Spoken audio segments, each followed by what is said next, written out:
Bueno, saludos. Hoy vamos a comenzar con transformadores. La figura muestra un sistema de transmisión, no un sistema interconectado, sino un sistema de transmisión. Observe usted que aquí está una planta de generación, esta por ejemplo es termoeléctrica, pero puede ser nuclear, puede ser hidroeléctrica, puede ser eólica. Normalmente aquí está, este es el generador, él genera 30 kilovolts promedio, ¿no? Y aquí está el primer transformador. Este transformador eleva, para el caso venezolano, por ejemplo, de 30 kilovolts pasa a 765 kilovolts. O sea, es bastante sustantivo, ¿no? Eso transmite, ya vamos a ver al final de la parte 2 cómo es esa transmisión en Venezuela. Y ya tenemos aquí otro transformador, que en este caso él pasa de 765 a 400 volt o a 13.8 kilos. En fin, él empieza a bajar la tensión para hacerla más fácil de manejar de las personas. Por ejemplo, en el caso de nuestros hogares, pues eso pasa a 220, a 208 y por último a 120, que es lo que generalmente llega a nuestros hogares.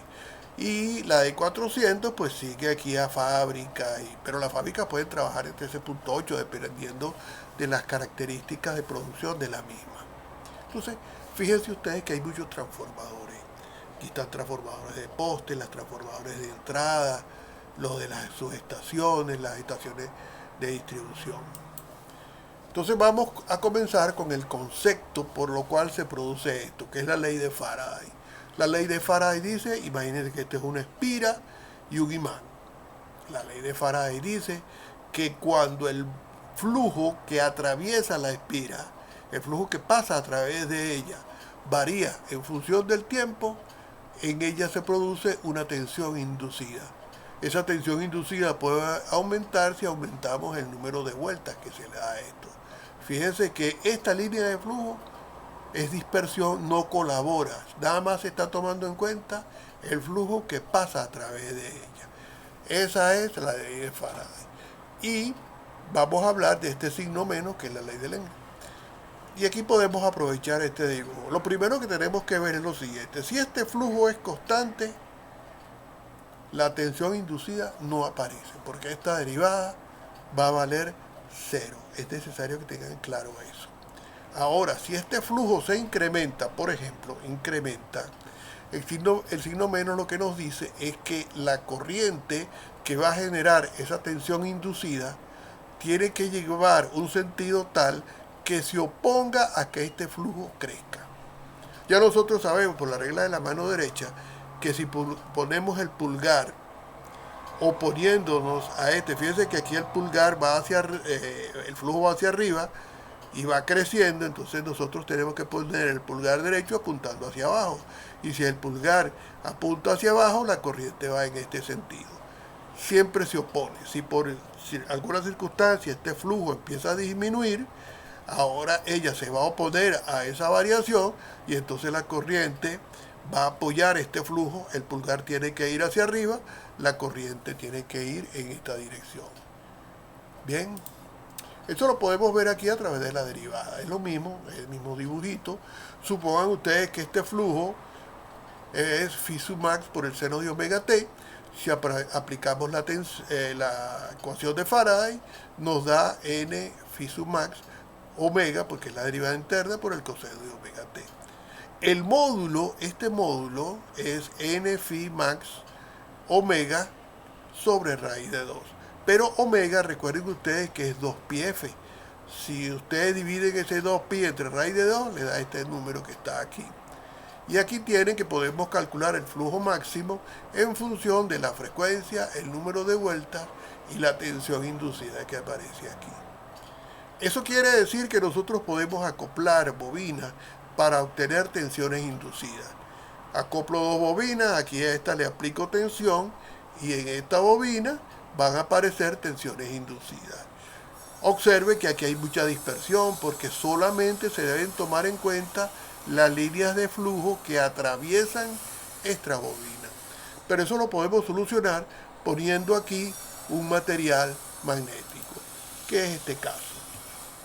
Un material magnético que permite que el flujo pase a través de ella con mucha comodidad. Por condiciones normales nosotros hacemos lo siguiente. Del lado donde aplicamos la tensión se denomina devanado primario y del lado en que se obtiene la tensión transformada, producto del acoplamiento magnético, eso se denomina secundario. Vamos a trabajar con un transformador ideal. Ideal no es nada, no existe.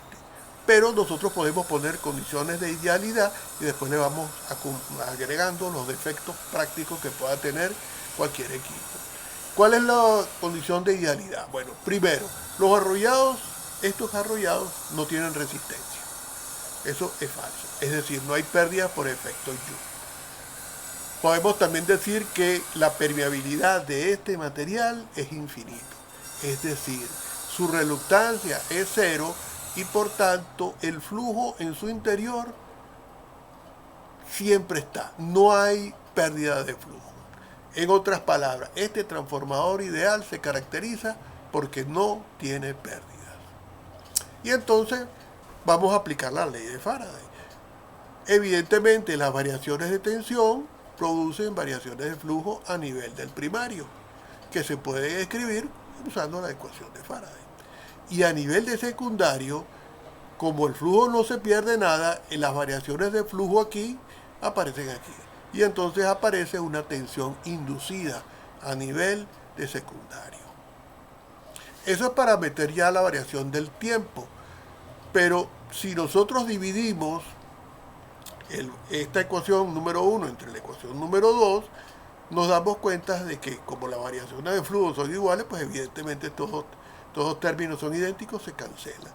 Y tenemos esta relación. Esta relación la vamos a trabajar es con fasores. Ya ustedes saben pasarse a fasores.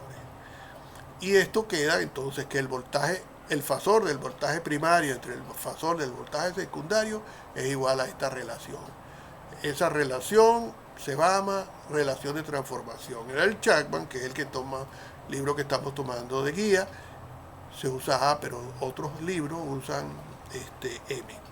Esto lo que quiere decir lo siguiente: si yo quiero que el voltaje del primario sea más grande que el voltaje del secundario, simplemente esta relación tiene que valer, tiene que ser mayor que 1. Si es todo lo contrario, pues la relación es menor que 1 y punto.